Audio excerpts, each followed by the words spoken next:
संसारन गे बेटा जऊरा हतिया जोगी जी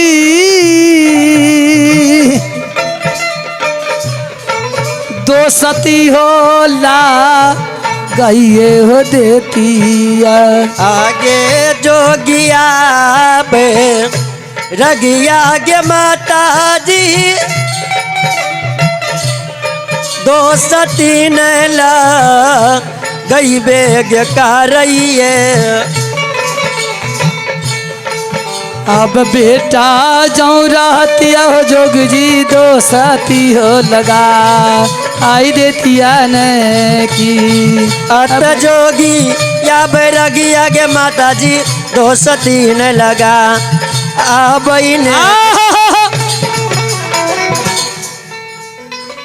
कि कहला जोगी बैरागी दोस्ती नहीं लगबे छाय नहीं माता जी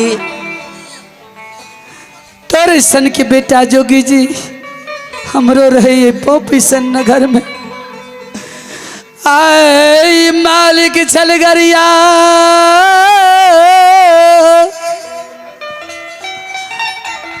आई वो बेटा के कंचन काया तोड़ दिल के कोरिया कुष्ठ निर्माण का दिल के बीनायन जल नारी के वही गति पर बेटा का केनली बनवास लिख दिल कई 12 बरस खातिर आए बेटा के तोरा देखै छियै त हमरा बुझा पड़े छै कि हमरे बेटा छै हमरे बेटा छै गे माता जी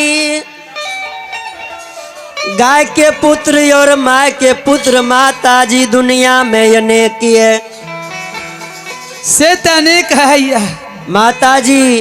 हाँ हम तोहर बेटा नहीं छियो माता जी नहीं छियै हमर बेटा हम असली जोगी छिए तोरे सन के बेटा रे अच्छा एगो बात पूछिया कौन बात माता जी तू अते कम उम्र में जोगी कोना का बन गेला के गरियल का माय गरियल का कि बाबू गरियल का के तोरा दुनिया संसार में बात कहल का से जोगी बन गेला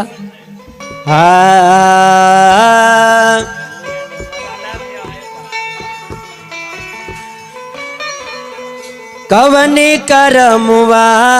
में चुकनी जय हो भैली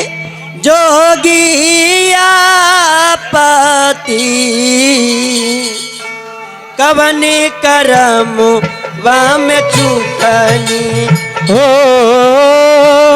कबान करम वाम चुकली पहली जोगिया पाकी कबान करम वाम चुकली ना मोर माई घर से निकल ले ना बाबू गारिया बली कौन गाड़ी दिल का मोर जोगी बन गया हम गारिया बाला ना के घर से निकालला ना के हु बोला बोलिया कु बोलिया रहनी घर बाबा ना के हु बोलल बोलिया तू बोलिया ना रे बा लागल ना के हु मारल तनमा पे हरबा ना के हु मारल तनमा पे हरबा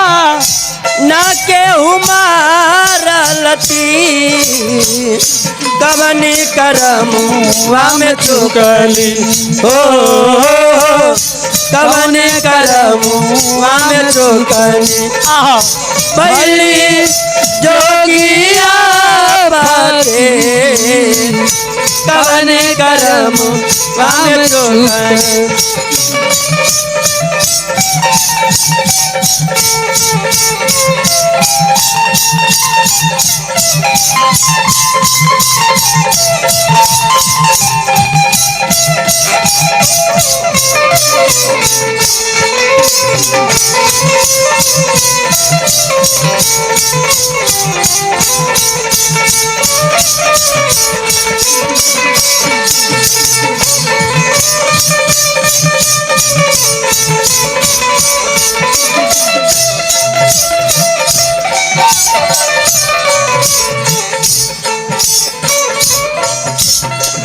सोना जैसन महल अटारी घर दुआर सब छोटल। सोना जैसन महल अटारी घर दुआरी सब छूटल। भाई बहन और बाप मदारी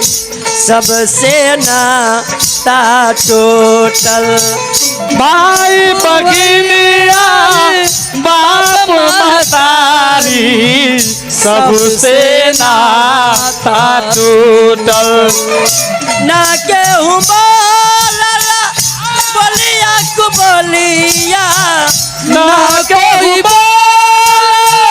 बोलिया को बोलिया, ना केहू मारल ते कवन करम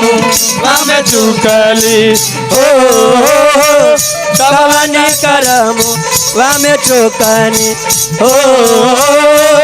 कवन करम वाम चुकली। पहली जो किया पाकी कवन करम आह कर्म के लिखल छ त तू जो